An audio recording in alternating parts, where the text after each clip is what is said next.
plus grande salle du palais, à quelques mètres sous terre. Welcome to my chicken kingdom. C'est de l'anglais. Ça veut dire bienvenue dans mon royaume de poulet. Waouh, Frézy, il vient du rêve ton royaume. Mais dis-moi, il est sur terre ou sous terre? Non mais c'est quoi cette question, Lou?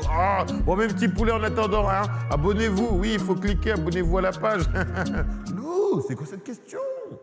Non mais je te demande ça parce que tu sais qu'ici, à Bruxelles, il y a une ville sous la ville. C'est dingue, non? Bah oui, vous connaissez sûrement le Mont des Arts, près du Palais Royal. Eh bien, à quelques mètres sous la terre, il existe une ville qui abritait jadis l'ancien palais de Bruxelles. C'est sous la place Royale. Ça vous tente que je vous fasse visiter? Mais bien sûr que ça pique ma curiosité, regarde. Ça pique la curiosité. Ah ouais, non, mais c'est clair que le Mont des Arts n'a pas toujours été celui qu'on connaît aujourd'hui, hein, mon petit poulet. Au Moyen-Âge, au même endroit, il y avait le Palais Royal de Bruxelles. Juste là. Le Palais Royal de Bruxelles était aussi appelé Palais de Coudenberg. Ouais, à cause de la colline où il se trouve. Colline Coudenberg. C'est du néerlandais. Ça veut dire colline froide. Et pourquoi ils ont appelé cette colline comme ça? Ah bah sûrement parce qu'il faisait froid sur la colline. En tout cas, mon petit poulet, c'était l'une des plus prestigieuses résidences princières d'Europe. Tout le monde y est passé. Ducs, duchesses, princes, princesses et tous les plus grands dirigeants de l'époque. Un véritable symbole de puissance!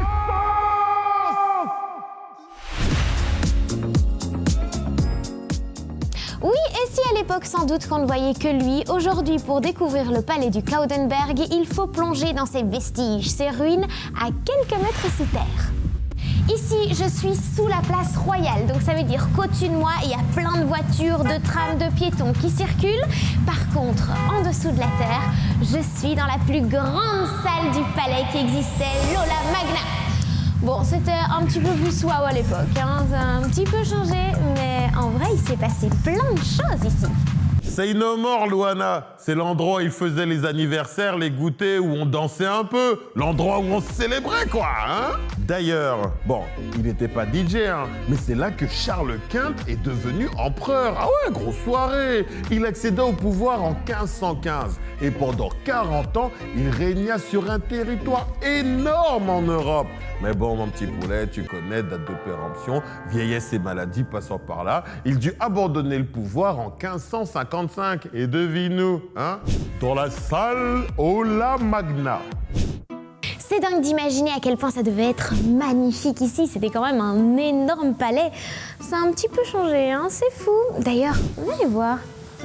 Actuellement, je marche dans la rue. Enfin, avant, c'était une rue et pavée en plus. C'était rare à l'époque.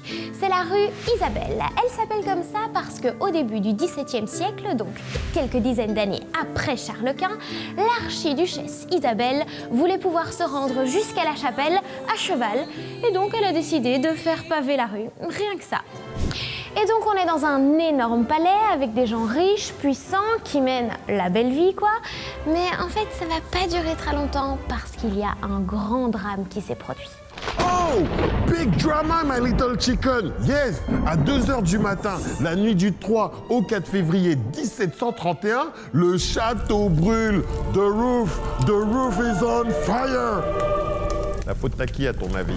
Ah, tu connais, faut bien accuser quelqu'un dans le film. Donc on va t'accuser toi. Moi? Oui, toi, la gouvernante des Pays-Bas qui vit au palais. Marie-Élisabeth d'Autriche. Elle a oublié d'éteindre les bougies qui servent à éclairer sa chambre. Du coup, résultat, la colline et tout ce qui se trouve dessus ravagés par les flammes, ce qui oblige la cour à abandonner ce bâtiment en ruine. C'est comme ça que le palais de Bruxelles est devenu ancien palais de Bruxelles. Ben oui, Prési, c'est horrible ce qui s'est passé ici. Les ruines qu'on a alors appelées la cour brûlée sont restées à l'abandon plus de 40 ans. Alors ils ont essayé de reconstruire le palais plusieurs fois, mais aucun projet n'a abouti. Pas vraiment. En 1774, ils ont décidé de dégager la chapelle et les ruines pour reconstruire une nouvelle plage dans un autre style avec un autre architecte. Bah oui, Prési, et là, je suis dans ce qu'il reste un peu de la chapelle. Tu te rends compte, n'empêche, c'est seulement à la fin du 19e siècle que le monde de l'archéologie s'est intéressé à les anciens vestiges du palais de Bruxelles.